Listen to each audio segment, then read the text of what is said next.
Welcome to Intentionality with Paul Kemp, the podcast where we explore the possibilities and opportunities that can be created with a more intentional life. This is episode 16. I have identified a problem with this podcast. Too many white men. For the first 15 episodes, this podcast has either been me, a white male, or me, a white male, interviewing another white male. It's time for a change, and that's why it is a tremendous honor and pleasure for me to welcome as my third guest on the couch, Siyabonga Nompunga. Welcome, Siya. Thank you, Paul. So nice to have you here. Thank you for having me. Such an honor. Siya is a friend. Siya is a colleague. She works with me. Siya is one of the directors of the FFG group of companies. Siya is also the managing director of our funeral insurance business called Empowered Consultants. And that's not all. Siya is also the head of our healthcare division in our employee benefits company, The People Company. And as if that is not enough, Siya is also a mother and a wife, a all-round impressive woman. Siya, thanks for joining me today. Start off by telling me how you are doing. I'm a bit overwhelmed with all those titles that you just mentioned. A little bit overworked, but I'm good. Thank you, Paul. Okay, time to relax. We're going to have some fun here today. Today, I don't want to talk about work. I just want to talk about you and maybe see if we can include intentionality every now and then. Okay. I had a privilege last year to attend your wedding in the Eastern Cape. It was a wonderful experience. Chanel and I had a wonderful time. At this wedding, I met your mother. What an impressive woman. Can you tell us a little bit about your mother? Well, Paul, it was such an honor, firstly. Thank you so much for you and your gorgeous wife for coming all the way to the Eastern Cape to celebrate Mandu and I, and most importantly, to represent our FFG family. Thank you so much. I really appreciate it. Absolute pleasure. And when it comes to talking about my mom, I can go on the whole day. So this is really quite a tall order for me, but I'll try to summarize a little bit. As you've just mentioned, she's indeed an impressive woman. She had me at a very young age, and I think that's something that I was insecure about for the longest time. When you have your mother very young and you've got your peers that they have their mothers a little bit older and they're working as nurses, nothing about her is conventional. She started a salon at a very young age. When she had me, she was young, so my granny told her to go back to school, and she also started at a job at a salon as a hairstylist.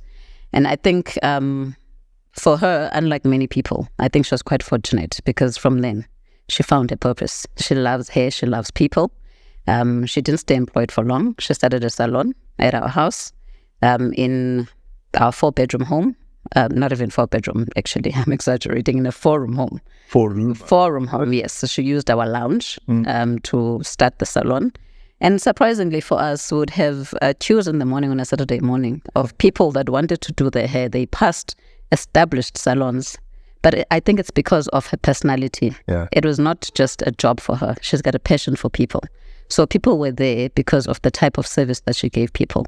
It's the humility that she has. She's just great with people. So I think in just summing up the type of person that she is, and I think because she's young, as much as I was insecure about the age gap between my mother and I, it was a blessing in disguise because she's not just a mother to me. She's actually a best friend. She has taught me so many things in life, and I've had so many firsts. My first spa, my first shopping spree, a lot of things, because she didn't want me to grow older and actually not have experienced the things that are out there in the world. So she actually made sure that she did a lot of things with me so that I'm exposed to a lot of things. So she is indeed an impressive woman. and she's a fighter. And she moved from the salon that was in the house.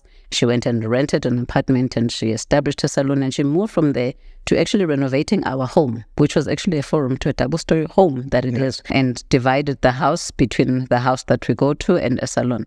So she's always been ambitious, and she actually, I call her the hair doctor, because you go anywhere in PE, people will recognize me. And they'll ask you, are you Zaza's daughter? So she's actually, yes, I call her the hair doctor because she has built a brand for herself. Yeah. And I feel she's a brand herself, because I don't walk anywhere in PE and people will say, are you not Zaza's daughter? So for me, I think that is big. She is literally the definition of humble beginnings. She took a situation that could have been so bad and she made it to what she is today. She runs the salon successfully and she does catering. She runs the catering business as well successfully. So she has actually done very well for herself, for someone who became a parent at such a young age and had to raise 2 children, because it's not just myself, it's myself and my younger brother. So she's really an impressive woman. And an impressive and wonderful role model to have in your life. Certainly. From all these experiences, I mean, she's not much of a talker like me. But I think she has taught me a lot of things just by watching her. Yeah. She is a do as I do, not as a do as I say type of a person. So just by watching how she does a lot of things in her life, I've actually learned that in life, you don't let your circumstances define who you are. And there is no savior that's coming to save you. You must wake up and do things for yourself. That's one lesson that I've learned just by observing and watching her do the things that she does in life. And also the most important lesson, I think, for me is the parenting. I think with all the circumstances and the frustrations, she's always parented myself and my brother with such love and compassion. And I think as a parent to 2 boys and a teenage girl, it's one thing I am intentional about. I'm intentional about parenting with love. You fight with your children, but there's one thing they must never forget is that you love them. You'll fight them, you'll want to correct them. But the biggest lesson I learned is to parent with love and compassion. I love it. I wish one day that I can sit and listen to my kids talk with so much love about me, the way you talking about your mum. Such a privilege to hear that. Aside from being a wonderful role model, I think that you've learned so many lessons from your mom. And what I've experienced with you is this incredible success that you have reached at such a young age. Now, obviously, your mom played a role in that. Yeah. What else would you attribute to the success that you have already reached in your life at such a young age? It's so strange to answer that question, Paul, because I think our definition of success is always defined by comparing ourselves to other people. So it's one of the questions that have been the most difficult for me to answer for the longest time. But I think I'm at a stage in my life where I am so comfortable in my skin and I know myself as Siya, and I define my success based on the benchmarks that I've set and the goals that I've set for myself. So I think if I could answer that question of being successful, I don't know if I can exactly call myself successful, but considering my age, I think I've done well for myself. And I think the things that I can basically attribute to that is that I've always I can call myself a big dreamer from a very young age. And I've had a never die attitude. Whatever I want. I mean, I left home at a very young age and I relocated to Joburg to study at Vets and did my first qualification as a BA. And I've always been a type of person that believe it's important to envision yourself as the person that you'd like to be in the next 5 or 10 years. So I think over and above everything else, that's what I've done very well. But most importantly, when you envision yourself as the person that you would like to be in the next 5 or 10 years, you need to work towards that. You don't just dream and hope that it's going to happen. So you actually put in the work to make sure that you become that person. So I think one thing that doesn't define me, but I'm proud of, is the fact that I've put in so much time and energy into development. I've developed myself. I've got a number of qualifications. The first qualification that I got opened the door for me to actually get into the insurance industry. Because in my first interview, what my former boss expressed that I would get to the job, even though I did not have the experience, but it's because finishing the degree in record time while I was working 2 jobs actually was a demonstration of the discipline that I had. Yeah. So that actually opened the door for me. And because that actually helped me in the first step, I never stopped learning. I started doing other courses in the insurance industry. And because I envisioned myself the person that I wanted to be in 5 and 10 years' time. I continued with my studies. And I did an MBA, as much as I didn't have a plan of what it was going to do, but I knew that I am destined to be something bigger than what I was at the time when I started it. So I continued with my development. So the biggest thing that I can attribute to my success, what you call success, is basically development. And there's a saying that says that you must envision yourself as the person that you want to be in the next level and start showing up as that person. That's something I really believe in. I mean, you would get to work and people would feel, you look so beautiful. Where are you going? I'm coming to work. There is nowhere I'm going. That's who I am. I show up as the person that I envision myself. Maybe I want to take over Paul's job. So I'm showing up as Paul. Hey, I'm very happy with that. Maybe not just yet, Sia. Just give me a few more years, but let's work towards that. I'm just joking, Paul. Oh, I love that. There's so many things you've said that resonate with me, things that I've discussed in previous episodes, things that fit in with this idea of intentionality. You know, you talk about goals, you talk about development, you talk about big dreams, about purpose, things that for me describes a life of intentionality. That's what you've done. You've created a life that is lived with intentionality. And you don't have to doubt your success. I'm telling you, you are successful. You've been successful in your studies. You've been successful in your work. I've met your husband. I can tell you, you've been successful as a wife. And the way you talk about love for your children, it's really admirable, the success you've already reached. So, Sia, we work in the finance industry, in the insurance industry. And there's something that's been said about this industry, and I'd love to hear your view about it. I've heard and experienced that it's a very male-dominated environment. It's almost like a boys' club that we work in. Is that what you experience? 100%, Paul.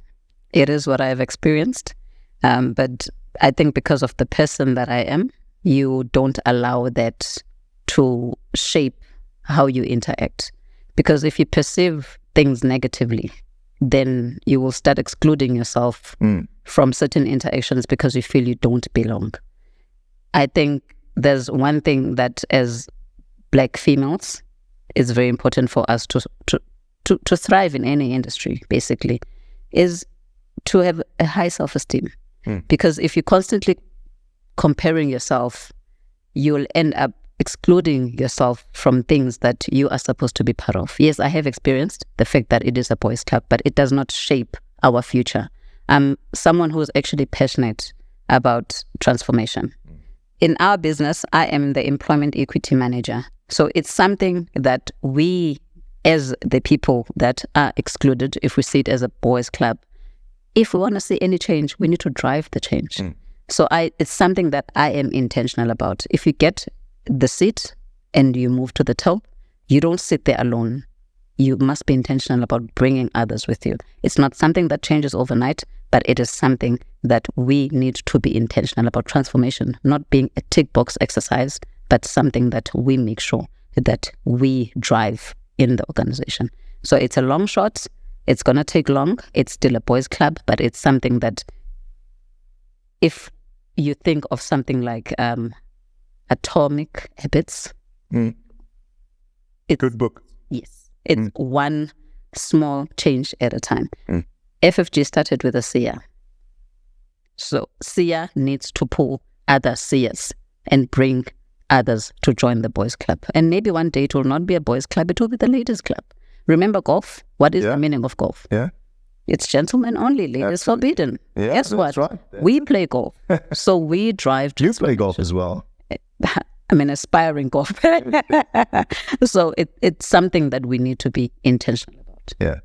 Love it. Thank you for that answer. And it's a good reminder for me, sitting in that boys' club, to be careful of the way we do things. Sian, my next question relates to the first 10 episodes that I did on this podcast. When I started this podcast, I was very intentional about talking about money. So in those first 10 episodes, I shared some lessons that I'd learned in my life around money and managing your finances. And one of the comments I got from listeners after those first 10 episodes was, it was a very one-sided view. It was the view of a white male around finances and managing your money. I know we're in the next part of the podcast where we talk more about an intentional life, but I do want to go back to the money part of it. And I'm very curious to hear your perspective on managing your finances and on money as a black female. I've heard of things like black tax and those kind of things. Would you say your perspective on money is very different? Are there some things you can share with me and the listeners? Okay, I work for a financial services company, so my perspective would not necessarily be different, me as Siya. Yeah. But I think my experience in terms of interactions that I've had with people is that the things that you mentioned right now are a reality. It's easy to give people advice about your relationship with money, with all the things that you have shared on your shows. Those are brilliant and great. It's great advice. But we need to understand the context of things. If you're taking race and gender and generation into consideration, you find that some of those would go over people's head. Yes. Because it becomes an issue of a disposable income. It's bread over retirement, if I can put it that way. So the things like black tax are a reality because you get your first job and before you can even buy yourself a packet of sweets to thank yourself, you've got a call that you've got siblings at home that have just started varsity. So you need to take care of your own. Not even the younger siblings, even the older siblings that have not been fortunate like you to find a job. You need to take care of them. You came from a four-room home. You need to renovate that home because you don't want to go back home and be embarrassed when your friends see your home. You're living a flashy life in Joburg. You've got all these investments and things, but where you come from. So that is a reality that makes it difficult for the advice that you give to be implementable when it comes to certain races and certain gender and certain generations. And another reality is that of most people, they've got study loans. So before you can even do anything, you need to pay back the study loan. Another reality is the fact that there was a boom where a point in time there were articles that were talking about the rise of the black middle class. So you've just moved from a certain salary bracket to another, and now you're being called the black middle class. Yeah. You've got banks calling you, offering you this type of cards. The society is expecting you to drive a certain type of car, to live in certain types of suburbs. And unfortunately, we're human. People tend to fall into such traps. So I think the most important thing is that when the young people that come from those backgrounds, they start at work, maybe we must be intentional about things like financial literacy, education at work, at the place of work, so that at least the mindset starts changing. I couldn't agree more, but very importantly, when we do that financial literacy and that financial training, to have the right perspective, Yes. or to at least have more than one perspective.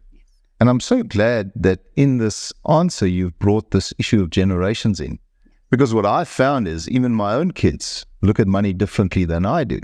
And they have a very different way of thinking about money and talking about money than what I do. So you're right. It's not just a race thing or a gender thing, but a generation thing. And I think we've got a lot to learn in terms of how we help people with finances, with money, with investments. So thank you for that. Siya, you know, of course, the name of this podcast, Intentionality with Paul Kemp. It really is all about intentionality. And I'd love to hear if there's anything you do in your life intentionally on a daily or a weekly basis that help you to be more successful. Okay. Generally, I believe that you cannot pour from an empty cup. So I'm very intentional about constantly making sure that I am filling my cup. Because I'm a giver naturally as a person. But if I give a lot, I'm going to burn out. So the things that I'm intentional about on a daily basis is scripture reading. I feel I need to make sure that my soul is at the right place because I'm going to snap if I'm empty at that level. So I fill my cup from that perspective. I work out frequently because I feel my body is the temple. I need to take care of my body. Yes. There's things like with the partner, the concept of balance. It's a bit of an illusion because it's quite difficult, but we need to try and make sure that we balance our life. So I make sure with my husband, at least once a month, we go out for a night of fun, where we remind each other why we have the relationship that we have. Don't be a wife, don't be a husband, just go out there and have fun. Yes. I'm intentional about frequently going for massages once a month. In a very good month, I'll maybe squeezing it too. I'm intentional about spending time with my friends, because I think the cycle of friends that you are the company you keep. So I make sure that even when I was doing my MBA, you don't want to finish your studies and you've got no one around you, because you are that friend who was never available. So things like birthdays, big things, you make sure that you avail yourself. So to create that balance in my life, those are the major things that I make sure that I'm intentional about in terms of creating balance in my life. I have daily routines. Unfortunately, Paul, I'm not part of the 5 a.m. club. We've spoken about that before, yeah. I can call it the midnight club. Yes. I work until very late. Yeah. So it becomes very difficult for me to join I've tried it, I've failed. But I'm proud of the fact that I'm a night owl and I'm productive in that night. And there are things that I'm intentional, and I have a routine in that night that I'm actually up as a night owl. So those are the things that I'm intentional about in my life. Great examples. I love it. I sincerely hope my wife listens to this podcast somewhere. That I like that once a month fun thing. About the 5 a.m. club. I've believed in that 5 a.m. club thing for a long time in my life. And then I read something the other day where I realized maybe there was an error in my thinking. It was an article that spoke about the fact that some people are just night owls. Some people are morning people. Thank you. So why try and force somebody that enjoys being up until 12, 1, 2 o'clock in the evening to try and get up at 5? So I think I get it a bit better now. Thank you. Whoever wrote that, thank you. Yeah.